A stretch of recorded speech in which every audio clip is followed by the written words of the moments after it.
Greetings to everyone from Ridgeway, Colorado, high in the Rocky Mountains. I'm KE0OG, Dave, and this is the Saturday Q&A session, our live stream, and welcome to everyone from where we are. I'm just looking at the last of the comments. The comments are coming in thick and fast. I notice SDR Play is on here. I've got to learn a little bit about how well the SDR Play does at ELF frequencies, listening to some of the noises the Earth makes and so on. And Benjamin Otto just passed his extra class license today. And congratulations to you on that. And let's see. Oh, great. And Benjamin says, thank you for the videos. Well, that is super. This weekend coming up is Field Day. It is the 22nd and 23rd of the June. It's the fourth full weekend in June, which is this coming weekend. And our club here in Montrose, Colorado is going to be putting on an effort as usual. We run 2A plus a GOTA station. 2A means that we've got two live transmitters on at the same time. And one will usually be on 20 and the other will be on 40. Sometimes some of the members like to get on with CW, and other times they like to do phone. Personally, I prefer phone. I'm reasonably good at running a station, but can only do it for about 45 minutes before I start getting things all mixed up. Start using my own call sign instead of the club call sign and things like that. Let's see, I've been told the audio here is a little low. Let me just crank it up a bit and see how that is right there. Is that better? All right. Oh, in Silver Springs, Maryland, Wisconsin, lots of things going on. The Wisconsin Military Academy. Good to see you guys again. And let's see what else is going on in the amateur radio world. I am going to the Reno Hamfest, which is I think it's the 19th and 20th of July in a place called Boomtown, which is a couple miles west of Reno before you get to the California border. There's a KOA there where I will be staying, and I'll be there the day before and the day after. And so it should be a very interesting time. My wife's going to take that chance to go down to the Bay Area to see an old friend of hers that she hasn't seen in many years. So let's see. But let's see, an extra, but can the general use the advanced licensee's frequency slot? No, you have to be either advanced or extra. So you almost double your HF privileges when you go from general to extra in some of those bands there. Yeah, the club's call sign, where we have it at our field day, the guy in charge has actually written out little cards with K0IIT 2A Colorado. And so I hope you guys get on 40 and 20. I hope to have a chance to work you from the field day site. That'd be fun. Let's see, the Baofeng BF F8 HP for use as a scanner.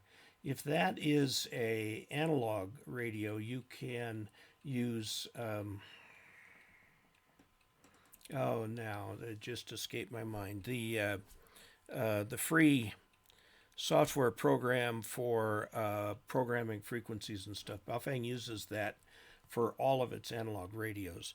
All of Baofeng's DMR radios are sold through Radioddity, and Radioddity will have its own programming software if those are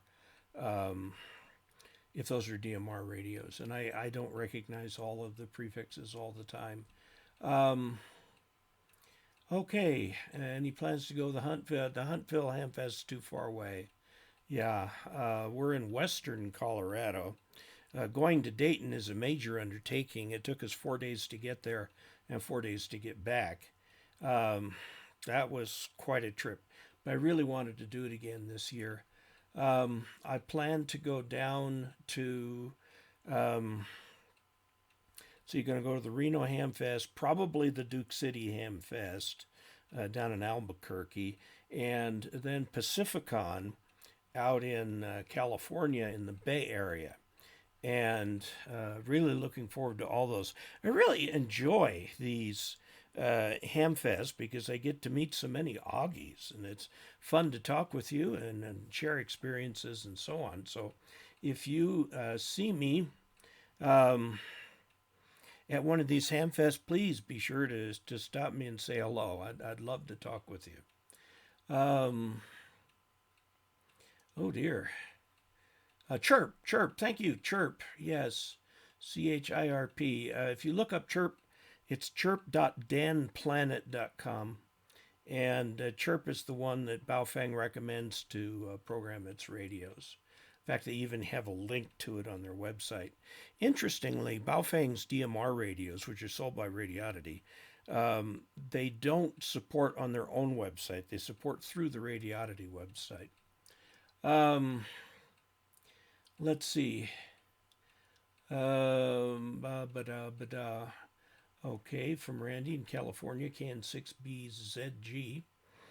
All right. So I'm going off to a couple Hamfests here pretty soon, about another, not quite a month, and really looking forward to Field Day. I think Field Day is going to be a lot of fun. It's my favorite event every year, favorite ham radio event. Got a bunch of questions. I got very few new questions this week. Of course, I'm behind quite a ways here, so we'll see if we can catch up on this here. This first one is from Kevin NC6V, who notes that he ran across an ad on Craigslist for a Yaesu FTDX 3000, which is the radio I have. And in one of the photos of the rig, my call sign was shown as being on the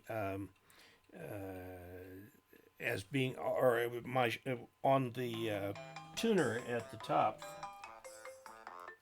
We'll get that later. As it turns out, YouTube scavenges photographs from just about everywhere and sticks them up on their images. They say image may be subject to copyright. Well, I'm here to tell you that very nearly every image up there is subject to copyright, and mine was too, so it was used without my permission. But it's an FTDX 3000, so they all look alike, so somebody was selling them. But I would, again, note that those images generally are copyrighted. I try to use images from Wikipedia, which are all open source, whatever the Creative Commons or Creative Commons. Some people put their YouTube videos up under Creative Commons. I put mine up just under the standard YouTube license. Okay, Gillette, Wyoming. Wow. Okay, this is from Dave Slaughter, Slotter, W3DJS, and he says, I'm a detail-oriented person. I know from watching your videos you are too, so I thought you might find the attached spreadsheet I created useful. Its purpose is to help improve the Ask Dave playlist so that viewers like me may find all of your Ask Dave videos. Either contains a list of all the Ask Dave videos from your YouTube playlist for Ask Dave, get answers to your ham radio questions as color-coded. I appreciate that because I know that the playlist that I have up there is not listing everything. And right now I am without an assistant. When I get an assistant again, I'm trying to get Kevin again, see if he can come work for the summer, but I haven't heard back from him yet. And here it is in June. Because there's a lot of web work that has to be done to keep all of that current. This one is from Joe Bishop saying, Dave, I'm currently studying for my tech exam. Looking at your videos, my question is which AT you would recommend for someone starting out? Been looking at the FT60R. Let's look up the FT60R. We're going to go to Yaesu. Okay. And we're going to go to products and VHF, UHF handhelds. FT65R, that must be in the same class. VHF, UHF, 2 meter, 70 centimeter dual band FM handheld. Looks like a straightforward radio and would probably do fine for you. However, I'm going to give you a recommendation. Joe, I really think that people should not purchase equipment in anticipation of getting a license. I have seen over my lifetime too many people who buy equipment and then for whatever reason, change in personal circumstances, something, they never get their ham license and they're stuck with an expensive piece of equipment they can't use. I know I've heard the argument that it spurs people on to get their license, and maybe it does, but that's not been my experience. So I would suggest you pass that test and then get whatever piece of equipment that you like. I'm particularly enamored of the new Anytone radios. They're DMR and normal FM, and the D878 UV, which I reviewed recently, is a delightful radio, and I've just been given from Bridgecom the D878 UV Plus, which has Bluetooth in it. Not exactly sure what I'm going to use the Bluetooth for, but I'm going to find out soon. Other radios that are really good, for less money, the Radioddity GD77 is a nice little DMR radio that's also good for a regular analog handset too. It's also dual band.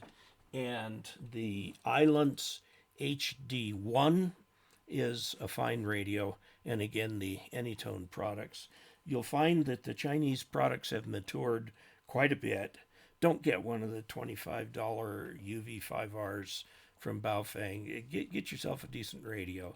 And there's a lot of choices now on the Chinese market that make very good handhelds that are worthy of having. I don't know how the proposed tariffs will affect those handhelds or not. Usually the Chinese ones order from China, but the Anytone, for example, are available from Bridgecom, which is in Missouri. And B-Tech makes some nice mobile rigs, and they're up in one of the Dakotas, I think. And they do the importing and the support. One of the nice things about Anytone, because it does have a very active commercial distributor in Bridgecom, is actually quite well supported. And I'll talk more about that in the video. So there's some ideas for handhelds. I mean, handheld is a very common first purchase, and you can get some good ones from China. And the newer ones are easier to program and all that sort of thing. By the way, one of the questions that I asked the guy at Bridgecom is my last video was a video interview with one of the marketing folks at Bridgecom, young fellow. I asked him, they do repeaters. They make and sell repeaters, or rather they are a system packager of repeaters. And I asked him, do you sell more D-Star or DMR repeaters? He says, most definitely DMR, because all the Chinese radios are coming out and supporting DMR. None of them are supporting D-Star. And so you have to go to the Japanese builders, which are more expensive than the Chinese, to get D-Star. That doesn't mean D-Star isn't still popular. It is. And then there's Yaesu with its wires slash whatever. They've got their own system too. And it's a shame that they've got incompatible systems. And what is happening is DMR is kind of starting to step in as the digital standard on UHF and VHF. This is from Cedric Crone, WA2FTV. Any suggestions on station grounding? I live on the second floor of a 2-floor courtyard-style apartment complex. The apartment has no balcony and window screens are screwed closed. So a ground rod is out of the question as I see it. Relying on the AC ground is the only option. Thank you and best regards. Well, plug in your power supply. I'm assuming you're using a mobile rig of some kind for VHF and maybe a J-pole taped to the one of the windows. Just, plug in your power supply, which will give you the mains ground.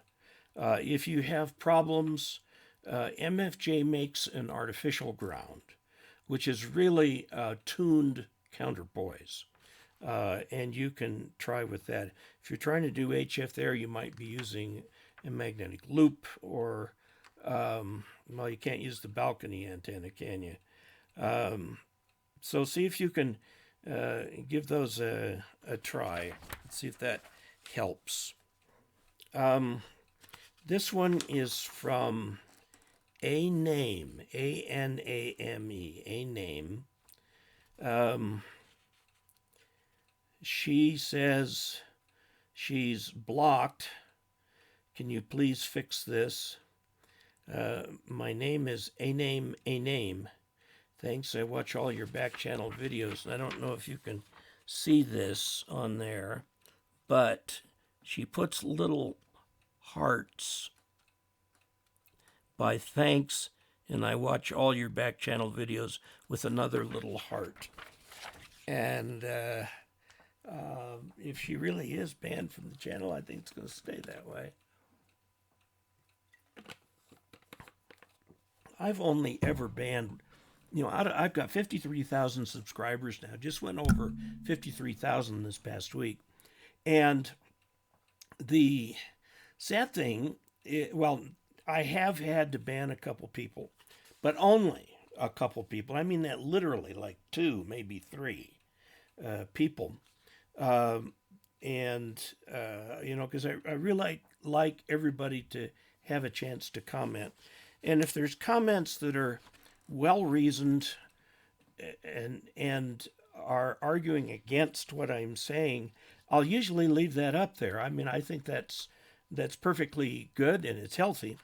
But if the comments stoop to the point of ad hominem attacks, which means to attack the person rather than the idea, like, for example, calling an idea stupid or lazy or something like that, that doesn't go. Those comments get deleted.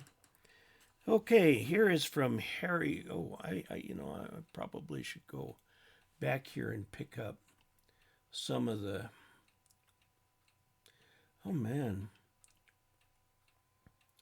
There have been quite a few comments. Tried Chirp, not easy for me.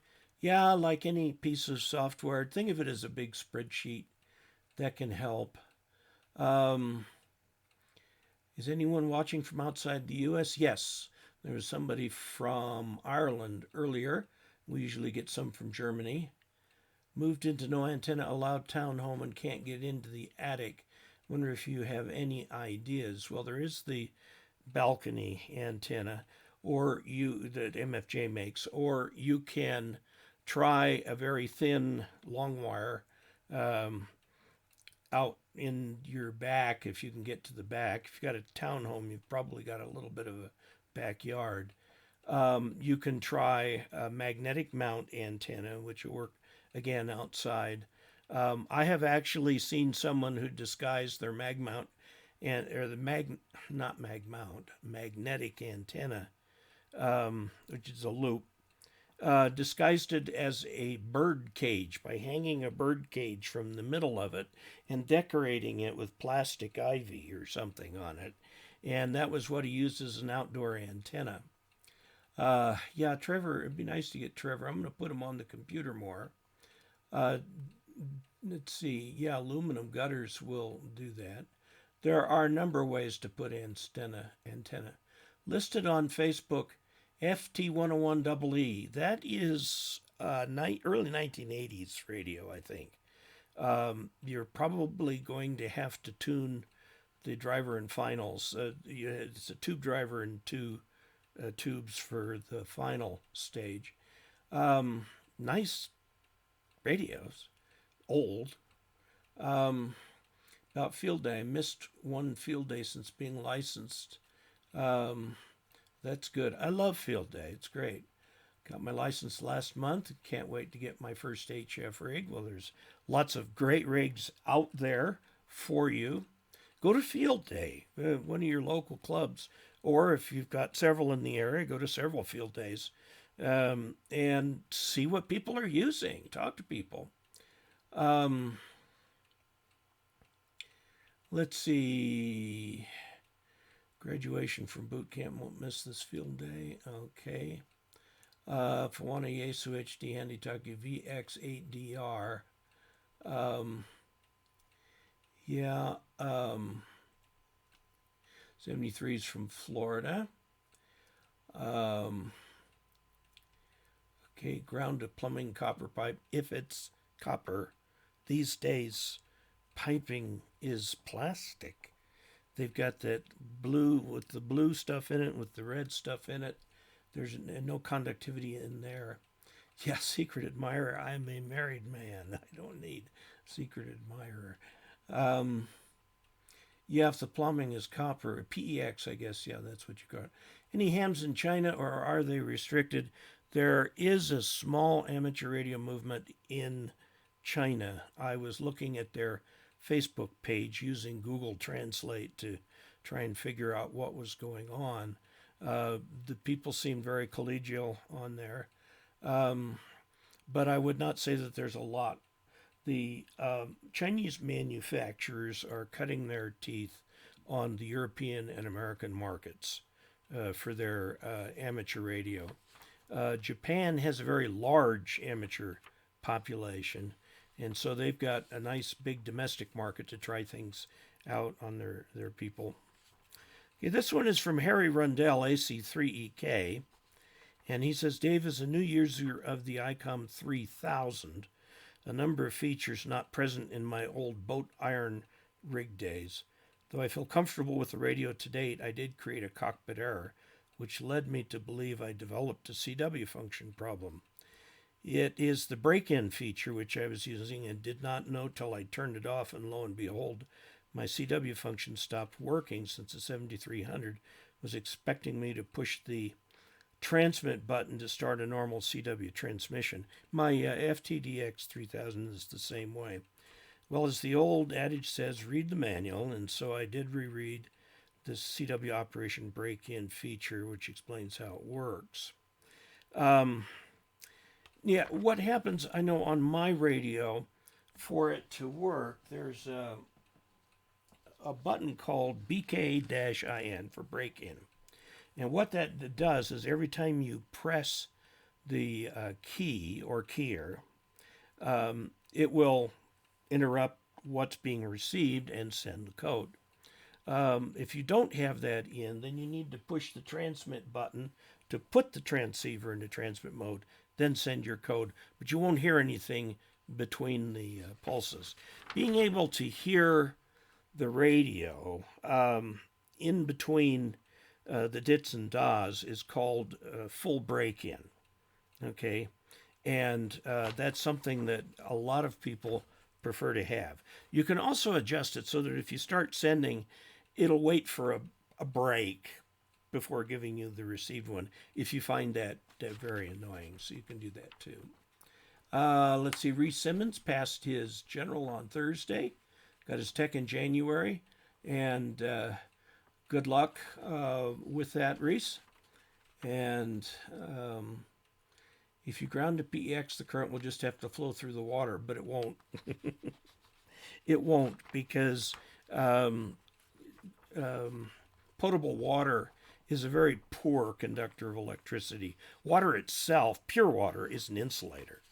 You put some salt in it, however, and that's very, very different. Okay, this is from Mike Deaver, KI7GGL, and says, thanks for your great teaching. Did some very nice words there. Thank you. I do try to keep it simple and understandable. He lives in northwest Montana, frequently traveling to remote areas and using amateur radio for comms when there aren't any cell service, which is a lot of Montana. There are multiple repeaters throughout the state, however, and many have Autopatch capability that would be very useful to me. Autopatch is something that used to be very common on repeaters, but now that people have cell phones, they have a mobile phone in their hand, they don't need to use their 2-meter mobile to make a phone call. But still to this day, radios have a numeric keypad on them. And that was originally put on radios to allow people to use the Autopatch. So the way the Autopatch works, it is very common that the repeater will be open, but the patch will be closed. So you need to be a member or have pre-arrangements. And the way that you bring up an Autopatch is you put your rig into transmit and then push these buttons down here to send the code that opens the Autopatch. And it can be anywhere from a 2 to 5-digit code. And it'll go out as DTMF tones on here. And then you'll hear the dial tone after you let it receive, and then dial your number. Okay, and if you're going to do this while mobile, all of the radios these days have the leftover feature from the Autopatch days that you can pre-code numbers into here. So all you have to do, say, is press a 3 while you're transmitting, and it'll send your home phone number. And then you can do the Autopatch. You have complete control. When you transmit, the person on the other end hears. And when they're talking, it comes out through the Autopatch, and you listen to it. You have control, because if the person starts going off the deep end, you can end the call by, again, pushing down transmit and pushing like a 3-digit code or something that will tell it to hang up. And that's how Autopatches work. They used to be extremely common. And again, the features like the numeric keypad and the memories for the numeric keypad are holdovers from that era, and all radios have them today. So you should be able to use that Autopatch, but Autopatches are getting very rare. Montana would be a great place for one. There are parts of Colorado that I think would be too. Okay, let's see. From near Bedford, England. Very good. John of SDR Play. Hello, John. I need to talk to you about ELF and the RSP1A. I've got an Augie who's very interested in ELF. This one is from Don DeGidio. Oh, yeah, Don DeGidio. Okay, here are some YouTube links for mag loop controllers. The last is for an automatic screwdriver antenna, and I had some email conversation where it was thought it could work using the same sensing circuit found in screwdriver antennas, for example, Tar Heel. Attaching the schematic for the Tunematic tuner. I think the Luther E. Jonassen is the best solution. It appears to be built by PD0LEW. Well, I'll put these links up on a post on my blog so that you can have them. My blog is just dcasler.com without any /extra or /tipjar or whatever. Just dcasler.com will get you to my blog. I just put up a little blurb on soldering from NASA, one of my Augies sent to me that looked quite interesting. The thing that it was promoting was the idea that you very carefully put the component in, through hole components, bend and then clip the leads, and then solder, which is the opposite the way I learned to do it and opposite the way most hams do it. But it can be done if you do, in fact, leave enough lead to bend over so that it will physically stay while you do the soldering it. I do have several videos on magnetic loops, actually. The MFJ loop, they've got several different kinds of loops. I've got one up on my roof. I'm looking at the word method. Scott used the Koch method. It's actually Koch. If you look for that on Google, there is a piece of software that you can use called the Koch Trainer, and you can set it up 7 ways to Sunday. One of the cool things about it is that it will even add noise or outright interference, just like you might hear on the real HF radio. And so you can practice that before getting on the air and trying to pick it out. Now, I will say this about the Morse code. If you remember most of your Morse code from years back, the best way to bring back your Morse code is to get on the air, because then you're actually talking to somebody and your mind works harder at it. And if you get on the air at 10 words a minute and then start building yourself up, you can do pretty well. Okay, let's see. Never use the paper representation. Well, yeah, don't use the dots and dashes.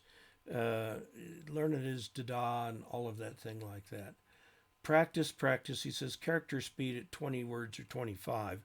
The classic Farnsworth method sends the individual characters at 18 words a minute and then put spacing between them so that the net rate is a lot slower than that. So you got a little time for the brain to burn those new pathways in the brain so that you can pick that up. Yeah, it's pronounced co. Okay. Yeah. The Americans and the English are two nations separated by a common language. Okay. What do you think of nesting multiple delta loops? Well, if they're for different bands, it'll work just fine. It's not a problem. It should work. Now, they will tend to affect each other a little bit, so it can make the tuning a little bit, but once you get it, you're in good shape.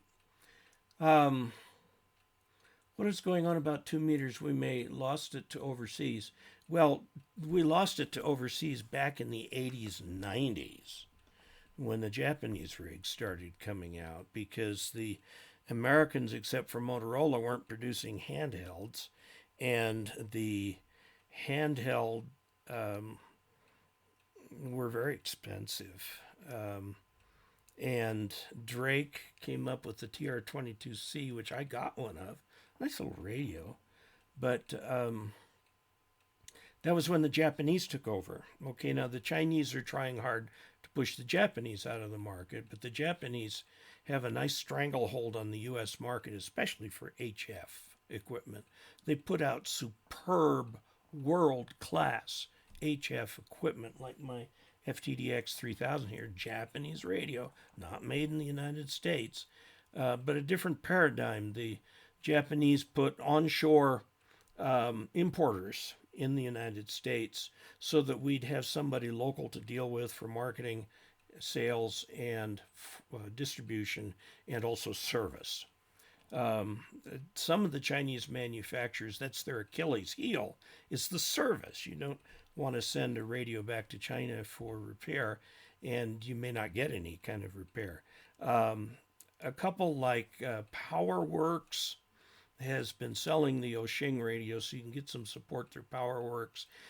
Anytone is sold and serviced by Bridgecom, Bridgecom Systems, and I'll be doing more about that in a very shortly upcoming video on the Bluetooth capability on it.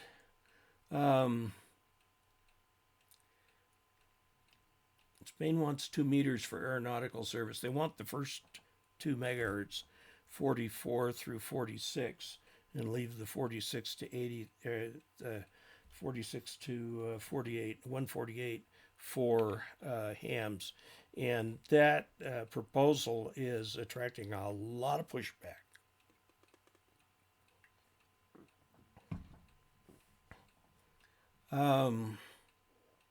Still have an ICOM IC2AT. That's a 2 meter single band rig. Let's see, the T means they had tone capability.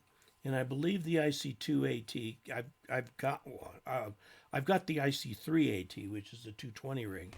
And I've got a couple of the Radio Shack HTX 101s, which are the ICOM IC2AT with a different name on them. Please suggest some good hex beam broadband antenna or some guidance on homebrewing it. Well, MFJ makes a very good hex beam antenna, and I'm sure other people do. I have the MFJ. They sent it to me for review, and it found its way up onto a 20-foot pole, aluminum pole. It was too heavy to use my usual idea of 2 pieces of chain link fence top rail end to end. So I had to go down to the local metal recycler and get a 20-foot stick of Schedule 40 aluminum pipe. That is thick pipe. And it is holding up just fine. It is guide. It doesn't hold itself up. Let's see. Okay, we'll follow up on the ELF. Thank you, John. I appreciate that. And to Henry, congrats on passing his license. Am I thinking about the IC02AT? No, it was the IC2AT, and I have the 3.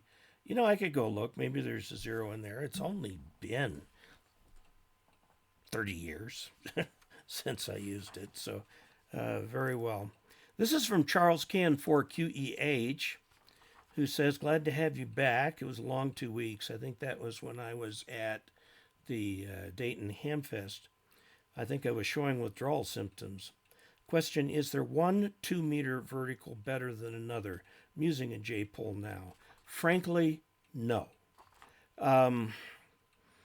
They all work about the same. The J-pole is a little bit better than just a quarter wave vertical. The J-pole's a very nice antenna. Make sure that it's vertical. If you want anything better, you're going to have to go to a beam, which at 2 meters are not expensive. But that's like if you use one repeater or if all the repeaters are all in the same direction. Otherwise, you end up having to rotate the thing for different channels. So very often for VHF work, a single antenna, a vertical, is the best antenna. Because with FM on 2 meters, you either have the signal or you don't.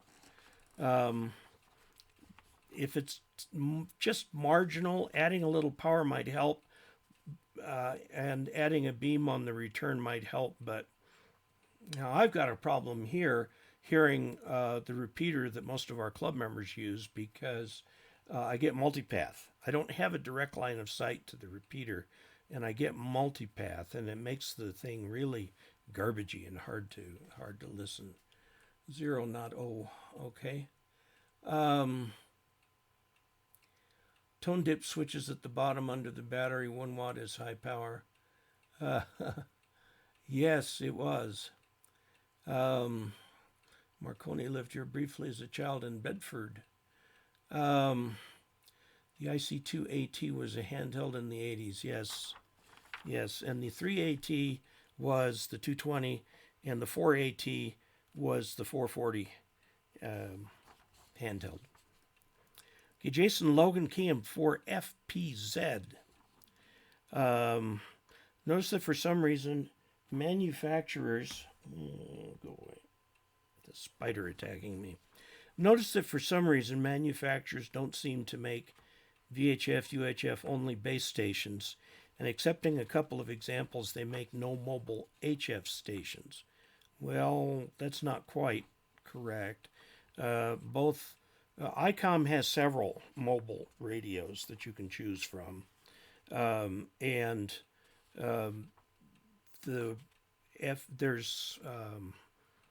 ICOM has the 7100, which is designed to be a mobile station, and I think the 7100 also does VHF and UHF. ICOM just came out with, I think it's the 9400, that is a UHF VHF base station. And my assumption here is that it makes sense from a financial standpoint to sell 2 rigs instead of just one. I think more options would be nice. Well, there are options out there for all band radios. We call them DC to light.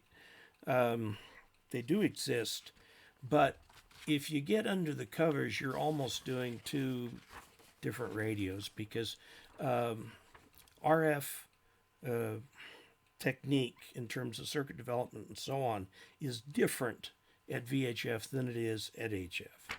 And so using the same circuits for mixing and for the VFO and so on is really hard. That's why there's been a separation between the two.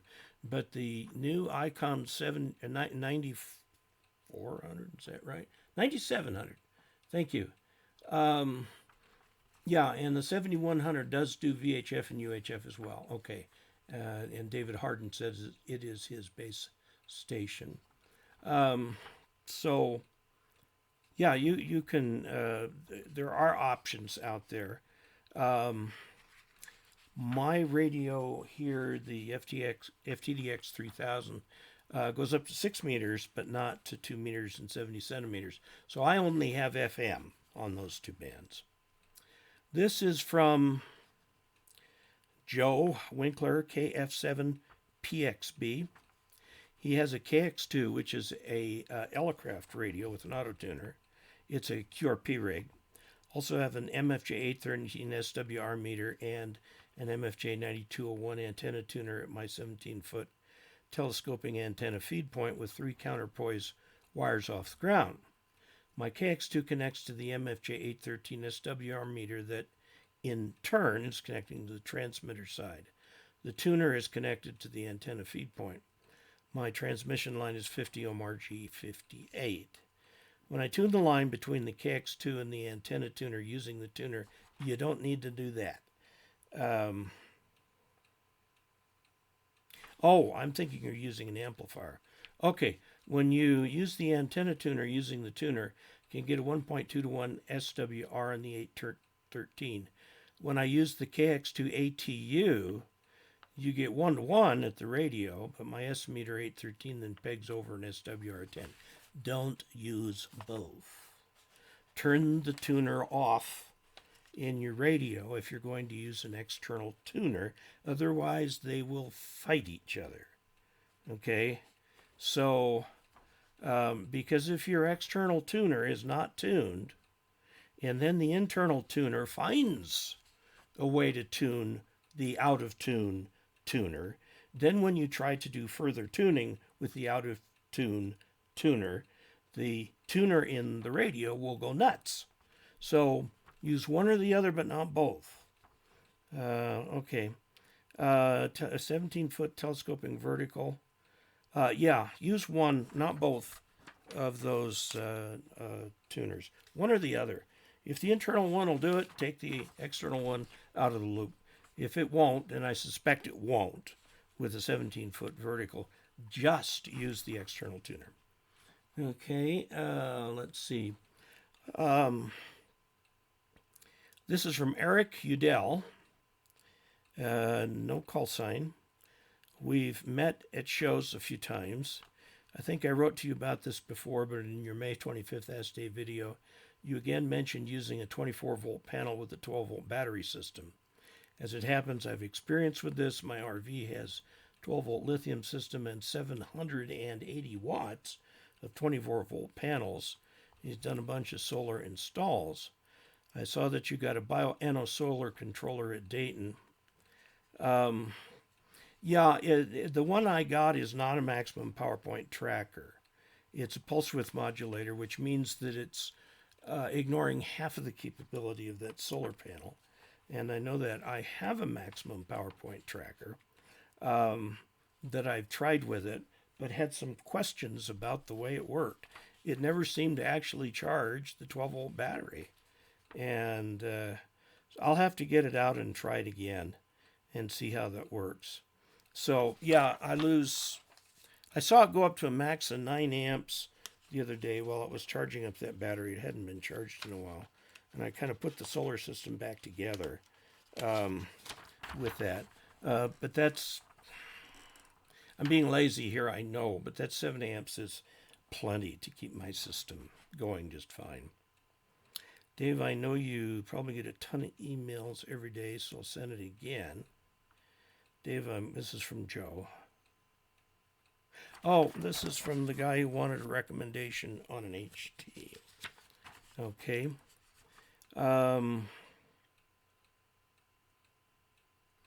Oh, this is from Dave Slaughter, who is talking about a video put up by Ham Radio Crash Course, a guy whose nickname is Hoshnazi. He put up a video from Dayton about the updated Ten-Tec radio. When I went by the Ten-Tec booth, there was nothing going on. I mean, there are no pictures up to speak of, nothing out there. Whereas Josh caught them at a better time and was able to get a nice video of it. I'm, of course, slightly jealous that he got the video, but, you know, that's great. He's a good guy. I had a chance to meet him at Dayton and meet several other YouTubers there, too. We had a little gathering at one of the brew pubs in Dayton.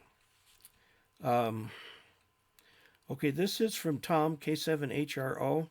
Yeah, and I hope Josh will be able to make it up to Reno, too. That'd be nice. He's talking about some sort of a problem here. Your name and call sign, Tom, K7HRO. First of all, a good YouTube video. I don't know which one he is referring to. Having trouble when configuring the audio. Running Windows 10 on a desktop. Cannot find codecs for capture or playback. And I do have the port audio checked. Running a Kenwood TS2000. Options given under capture. Microphone, MME, Windows Direct sound devices. And under playback. Using a Rig Blaster plug and play works fine for FT8, etc. I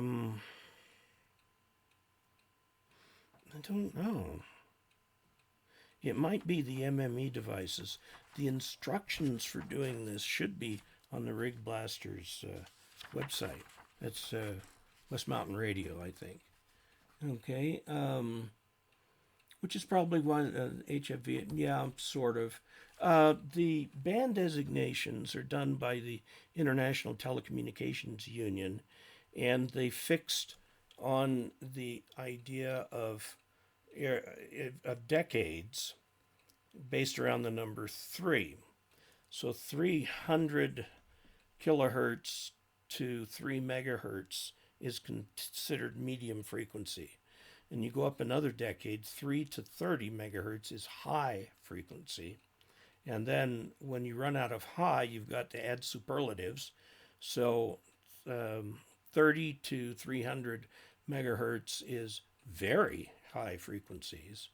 And then you get into the 300 to 3 gigahertz is ultra high frequencies. And then you get to super high frequencies. It all goes back to them thinking that the HF, this was back around in the time of World War II, was kind of as high as you could go. So they called it high frequency. But then they started working with magnetrons and radar, and and all that, and came up with some other band designators, X band, C band, all that. It's actually all explained in Wikipedia.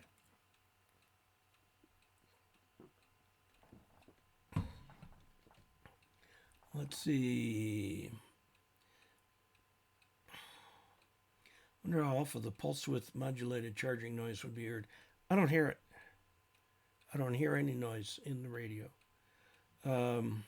Ten-Tec look almost seemed like it was making a sarcastic joke about their amateur radio division with how their booth appeared. The Ten-Tec name has changed hands a few times. The original Ten-Tec went under, the one in Sevierville. They went under. I mean, they couldn't compete with the Japanese radios. The thing Ten-Tec was noted for was their receivers, outstanding receivers. Well, the Japanese, with their much bigger R&D budgets, managed to push past them.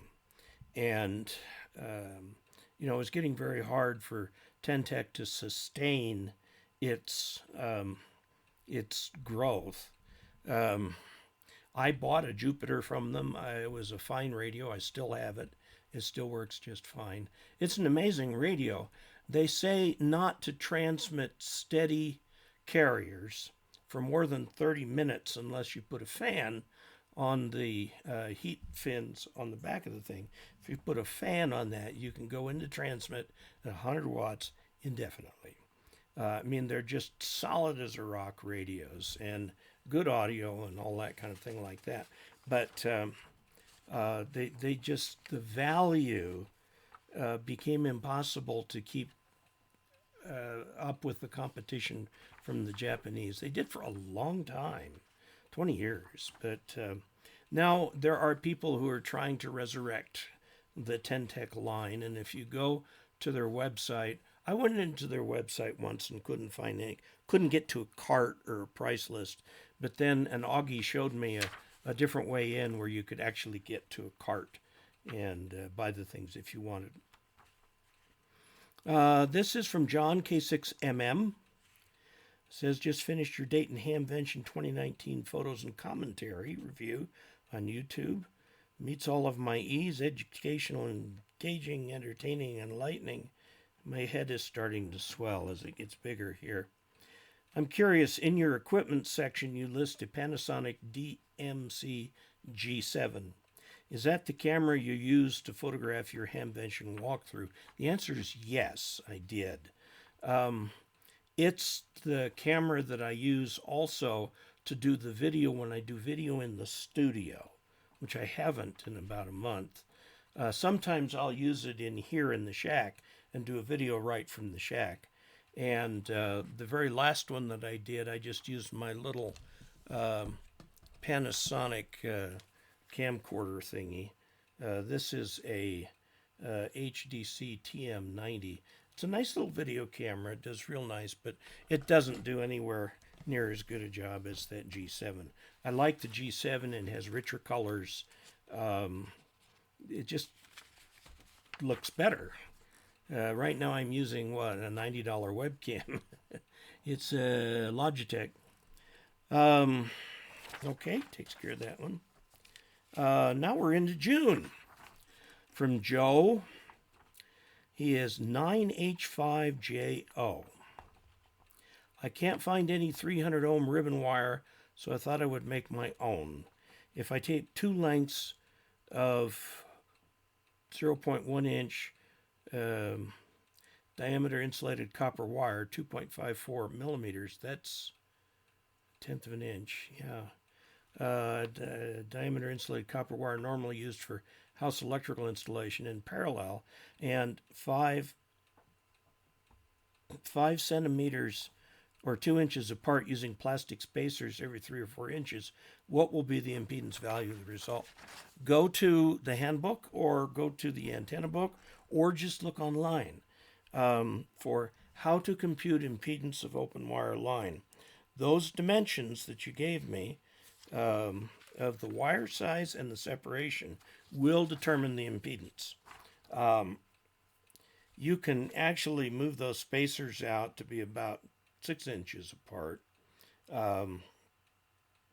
And if the wire should stay good. I have one other time. I know a guy who made his own open wire line because he thought he needed to. As it turned out, it worked very well. So the real open wire line is 600 ohms, but it's not those dimensions that you gave. Those dimensions that you gave will give you the impedance for that. And you can get the formula online. Sorry, I don't have it off the top of my head. This is from Anthony Caracia, KD4BAO. Good morning, sir. Nice video on Hamvention. My question concerns MCOM's Go kit building. I am interested in key items to include in an HF kit. I built my version of a Go kit, however, it's not for ECOMs. It's mostly for transportation to various locations for personal use. But I guess some other items can be added for ECOMs. My case is a knockoff Pelican case with an FD857D manual tuner, SWR, jumper battery cables, coaxial jumpers, fuses, instruction manuals, and I would like to build the Anderson Power Pole polarity tester. Finding current limiting resistors in Georgetown, South Carolina is like trying to find hen's teeth. Yes, these days you have to pretty much get everything online. DigiKey, Digikey, is one supplier. They have every component known to man. And the problem with ordering from them is they have every component known to man. So they've got like a 10 microfarad capacitor in 35 flavors. So trying to figure out which is the right one can be a problem. There's another place called, let me see if I can find it here.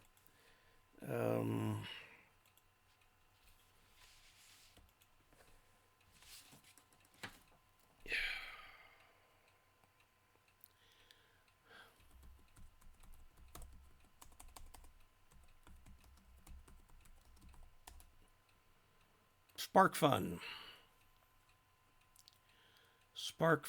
Electronics. Where is the website? Website's here. Okay. SparkFun is in Colorado, in a little town called Niwot. It's right across the street from the old IBM plant where I used to work. They make all kinds of things, and you can get components from them. And, like pretty much anything you want. And if you give them a call, you can find what you're looking for.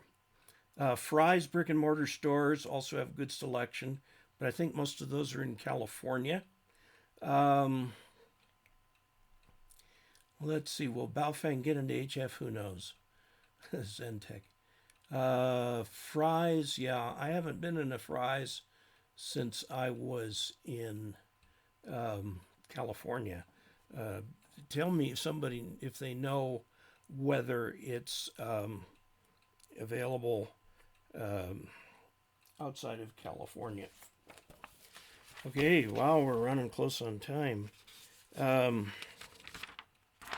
Oops, I got a May 31st. I'm going to have to save that one for next time. This one from 9N1CA, whom I'd love to work and get a QSL card from.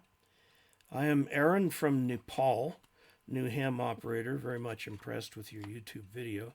And my query is is it possible to transmit on HF band with SDR hack RF? Says because I saw that its transmission power is only a few hundred milliwatts, about 500 milliwatts. You need an amplifier of some kind. You're not going to get out with that. I want to buy HF radio to get in the ham world. What do you suggest to me? Either buy hack RF SDR, which gives a more versatile job, or conventional HF radio. I don't know what your financial situation is, but if you ought to go to hfsigs.com. Let me go to that up here.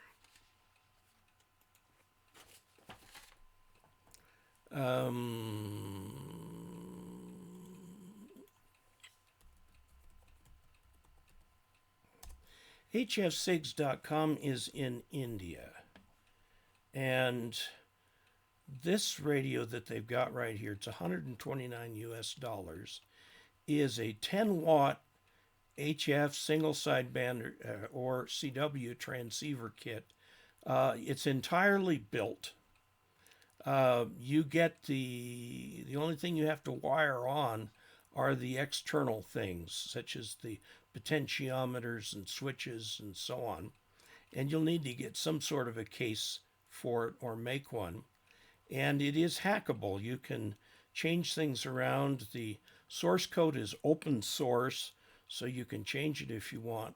This radio, I have one, is made for hams like you who are trying to get on HF and are struggling with the prices of the other rigs. I mean, you know, I'd love to tell you to go get an ICOM 7300, but they're $1,000 US, and I don't know what that is in Nepal. It can be very high. So I hope that helps. Oh, many Fry's Electronics left in Chicagoland. Cool. Okay, that's nice. That's very nice. Well, we have reached the end of our allotted time. We're just about up to the beginning of June here. And I look forward to next week's conversation very much. I really get a kick out of these events because I get to kind of talk in real time with the Augies out there. Thank you so much for watching. Coming up soon, there's going to be a video on a kit for a field strength meter that's got some surface mount components on it.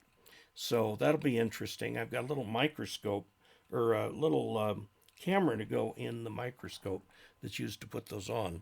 I've also got a Baofeng, a new Baofeng DMR rig from Radioddity, and I've got the new D778 UV with the plus on it. It's got that. So I've got a lot of good things coming up, and we'll try and keep you all abreast of it. And in the meantime, if you would, please go click like on your way out, and please subscribe if you're not a subscriber already. Please remember the tip jar and the Patreon and all that too. Really helpful to me. Very, very good to talk. I love you guys. This is just great fun. So with that, I will say until we next meet, 73.